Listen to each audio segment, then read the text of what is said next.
తాకట్లో ఉన్న మీ బంగారాన్ని విడిపించి ఆ రోజు ఆన్లైన్ రేటుకి కొంటాం. Sharma gold company. చిన్న బాబు సుమారుగా 7-8 ఏళ్ల వయసు ఉంటుంది. ఒరిస్సా వాళ్ళది. పూరికి దగ్గరలో వాళ్ళ నివాసం. 2 ఏళ్లుగా ఆ బాబు కోమాలో ఉన్నాడు. ఇక డాక్టర్లు చెప్పేశారు ఇంకేం చేయలేము, మీరు ఇంటికి తీసుకెళ్ళిపోండి, ఇంకా చేజారిపోయింది పరిస్థితి అని. నా తండ్రి ఒకటే నమ్మాడు, పూరి జగన్నాథుడు ఉన్నాడు మాకు అని చెప్పి బాబుని అలాగా ఆక్సిజన్ అలా పెట్టి ఉన్నదాంతోనే తీసుకుని మందిరానికి వెళ్ళారండి. అప్పుడు అనిపించింది నిజంగా, అంటే కలియుగంలో స్వామి లీలలు ఇలా ఉంటాయా. సుఖం వచ్చినప్పుడు, నాకు ఆనందం వచ్చినప్పుడు ఎప్పుడైతే నువ్వు దేవుడా నీ యొక్క దయ వల్ల నాకు ఇది వచ్చింది అని మనం స్మరించట్లేదు.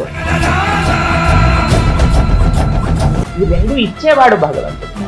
ఈ రెండిటి నుంచి మనల్ని కాపాడుతూ ముందుకు నడిపించేవాడు భగవంతుడు. Hare Krishna, welcome to Suman TV. నేను గీతాంజలి. ఇవాళ మనతో పాటు ఉన్న అతిథి శ్రీమాన్ ప్రణవానంద ప్రభుజీ, ఇస్కాన్ నుంచి. వారితో మాట్లాడి ఎన్నో అంశాలు మనకి సందేహాలుగా ఉండిపోతాయి, వాటి గురించి తెలుసుకుందాం, గురుగారితో మాట్లాడదాం. ప్రభుజీ హరే కృష్ణ. చాలా సంతోషం, చాన్నాళ్ల తర్వాత మళ్ళీ.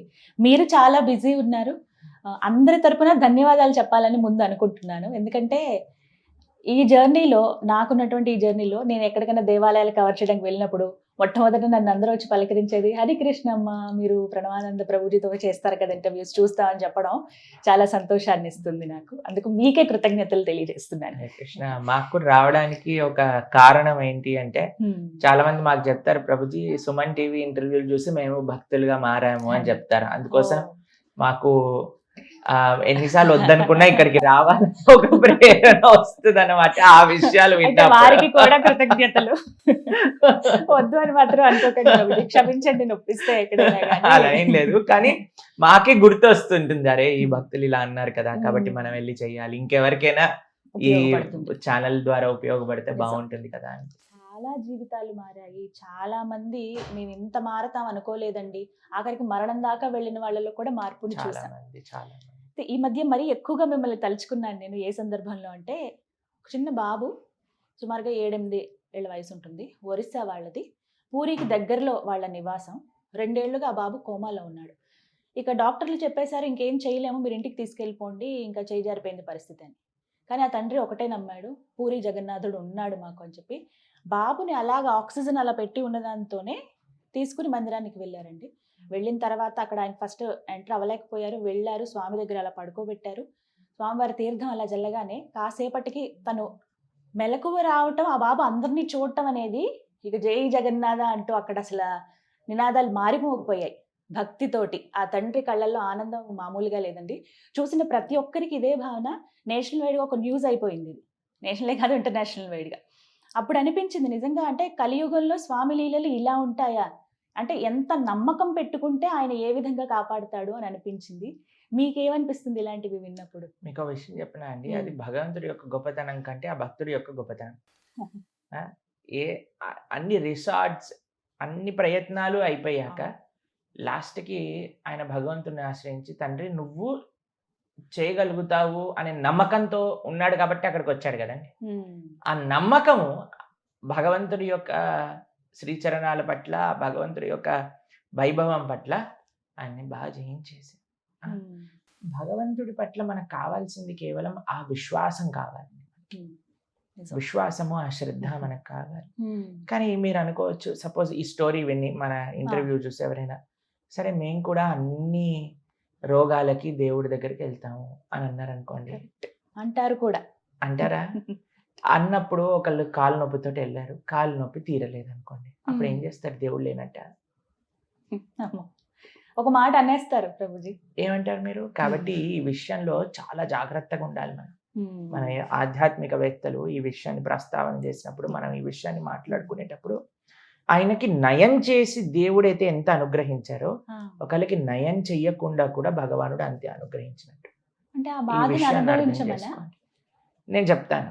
ఈ క్షణంలో ఆ బాధకాన్ని అనుభవించకపోతే రేపొద్దున ఆ బాధ కూడా ముందొచ్చే బాధతోటి అక్యుములేట్ అయ్యి ఇంకా పెద్ద బాధ అయ్యి ఉండొచ్చు. ఇప్పుడు మీకు ఒక విషయం, చిన్న ఉదాహరణ చెప్తాను. ఒకళ్ళకి కాలు నొప్పి వచ్చింది, వాళ్ళు టూర్కి వెళ్దాం అనుకున్నారు, వెళ్ళలేకపోయారు. బాగా మోకాల నొప్పు, నీ ట్రాన్స్ప్లాంటేషన్ నిజంగా జరిగిందే. ఓ రీ ట్రాన్స్ప్లాంట్ వారు యాత్రకి వెళ్ళాలనుకున్నారు. నీ ట్రాన్స్ప్లాంటేషన్ సర్జరీ డాక్టర్ చేయించాలండి అని అన్నారు. సరే అని వాళ్ళు ఉండిపోయారు. ఫోన్ చేసి ఒకటే ఏడుపు, దేవుడిని ఇంత ప్రభుజీ యాత్రకు వద్దాం అనుకున్నాం, ఇంత మొక్కుకున్నాం, ఎన్ని రోజుల నుంచి మాకు ఇది ప్రేరణ, మేము వెళ్ళాలనుకున్నాం అని అన్నారు. సరే అమ్మా పర్వాలేదు, ఇంకోసారి వెళ్దులే, ఇంకా కంగారు లేదు. సరే అని వారు వెళ్ళిపోకుండా ఉండిపోయారు. దేవుడికి ప్రతిరోజు మొక్కుకున్నారట, ఎట్లాగైనా వెళ్ళేటట్టు శక్తినివ్వు, కానీ వెళ్ళలేకపోయారు వాళ్ళు. సరే అని వారు ఒకరి దగ్గర వారు ఊర్లో ఉంటారు, ఊరు నుంచి సిటీకి రావాలి, సిటీ నుంచి ఫ్లైట్ ఎక్కాలి. ఊర్లో నుంచి బయలుదేరారు అంటే వెహికల్స్, బస్సులు బయలుదేరుతాయి కదా, సిటీకి వెళ్ళి సిటీ నుంచి యాత్ర వాళ్ళతో అందరితోటి చేరి యాత్ర ప్రదేశానికి వెళ్ళాలి వాళ్ళు. ఎప్పుడైతే ఊరు నుంచి ఆ బస్సు బయలుదేరిందో మధ్యలోనే యాక్సిడెంట్ అయింది. యాక్సిడెంట్ అయిపోయింది. ఆ బస్సులో ఉండే వాళ్ళందరికీ విపరీతమైన గాయాలు, మొత్తం బస్ అంతా మొత్తం చూరు అయిపోయింది. 2 రోజులకి ఆ మాతాజీ ఎవరైతే వెళ్ళలేకపోయారో ఆవిడ వీడియో పెట్టి చూసారా ప్రభుజీ, నేను కానీ వెళ్ళుంటే ఈ బస్సులో నా పరిస్థితి ఏమై ఉండేది. మంచి పని చేశాడు భగవంతుడు, నీ ట్రాన్స్ప్లాంట్ సర్జరీ, నీ పెయిన్ ఇచ్చాడు అని చెప్పి. ఇప్పుడు ఏంటి మంచి చెప్పండి. అదే ఆయనతో భగవంతుడు గుడికి వచ్చావు కదా, ఇప్పుడు నా భక్తురాలకి నేను నయం చేసేసాడు అనుకోండి, ఎల్లుండి ఏమయ్యేదో మనం చెప్పలేం కదండి. అంటే బాధని కూడా స్వీకరించండి అంటారు. భగవంతుడు ఏది చేసినా అది మనకి నయం చేసినా నయం చేయకపోయినా భగవంతుడు మనల్ని అనుగ్రహించినట్టే. ఇప్పుడు ఇద్దరు పేషెంట్లు వెళ్ళారు అనుకోండి, ఒకసారి ఇది మా జీవితంలో అయింది. మేము మా తమ్ముడు ఇద్దరికి జ్వరం వచ్చింది, మేము డాక్టర్ దగ్గరికి వెళ్ళాం. నాకేమో ఇంజెక్షన్లు రాశాడు, ఆయనకేమో ఒక స్ట్రాబెరీ ఫ్లేవర్ కఫ్ సిరప్ ఒకటి ఉంటుంది అది రాశాడు. నేను అనుకున్నాను నాకేమో ఇంజెక్షన్ రాశాడు, వాడికి ఎందుకు స్ట్రాబెరీ ఫ్లేవర్ కఫ్ సిరప్ రాశాడు? ఎందుకంటే వాడు చిన్న పిల్లోడు, వాడికి అవసరం లేకుండింది, వాడికి దీంతో నయం అయిపోతుంది. నేను పెద్దవాడిని, నాకు జ్వరం ఎక్కువ ఉంది, నాకు ఇంజెక్షన్ కాదు. అంతేకాని ఇంజెక్షన్ రాశాడని డాక్టర్ నా పైన పగ, మా తమ్ముడు ఫేవరెట్ కాదు కదండి. ఎవరిని ఎలా చూడాలో డాక్టర్ కి తెలుసు, అది మనకి తెలియదు కదండి. కాబట్టి మన ఒపీనియన్ పెట్టకూడదు దేవుడి పైన. దేవుడు నాకు నయం చేస్తే, దేవుడు నాకు ఐశ్వర్యం ఇస్తే, దేవుడు నాకు అనుగ్రహిస్తే, దేవుడు నాకు ఇల్లు ఇస్తే, దేవుడు నాకు భార్యని ఇస్తే, దేవుడు నాకు పిల్లవాడిని ఇస్తే, దేవుడు నాకు ఉద్యోగం ఇస్తే మంచి దేవుడు, లేకపోతే దేవుడు లేడు కాదండి. భగవంతుడు ఇచ్చినా ఇయ్యకపోయినా మారోబి రాకోబి జో ఇచ్చా తోహార్.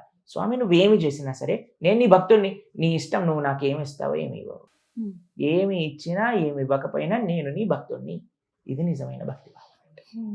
కాబట్టి మీరు ఎంతైతే ఆ జగన్నాథ స్వామి వారి యొక్క మిరాకిల్ అని మనం ఆ స్వామి యొక్క అస్తిత్వం, స్వామి యొక్క వైభవాన్ని ఈ స్టోరీ ఎలా అయితే ప్రస్తావన చేస్తుందో అలానే మనం కాన్షియస్ గా ఉండాలి. భగవంతుడు ఏది చేసినా సరే అది మన మంచిగా చేస్తాడు. ఇది ఒక మెచ్యూర్ అండర్స్టాండింగ్ భగవాన్. అదే అడుగుదాం. తర్వాత మన జీవితంలో ఏది వచ్చినా సరే అది ఎవరో ఇచ్చింది కాదు, మనమే సంపాదించుకున్నది.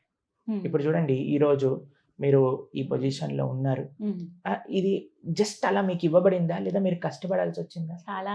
మీరు ఇప్పుడు ఈ స్టేజ్ లో ఉన్నందుకు మీరు ఎన్ని ట్రావెలింగ్ చేయాలి, కుటుంబాన్ని పక్కన పెట్టాలి. మీరు ఎన్నోసార్లు చెప్పారు ప్రభుజీ ప్రొద్దున ఇక్కడ నుంచి టైమింగ్ ఉండదు మాకు, ఎక్కడికి వెళ్ళాలంటే అక్కడికి వెళ్ళాలి, ఎప్పుడు ప్రోగ్రామ్ ఉంటే అప్పుడు ప్రోగ్రామ్ రావాలి. మీరు సండే కూడా వచ్చేవాళ్ళు, గుర్తుందా? మేము అడిగే వాళ్ళని సండే రోజు ఏంటి అంటే సండే లేదు, మండే లేదు, ఎప్పుడు పని ఉంటే అప్పుడు రావాలి.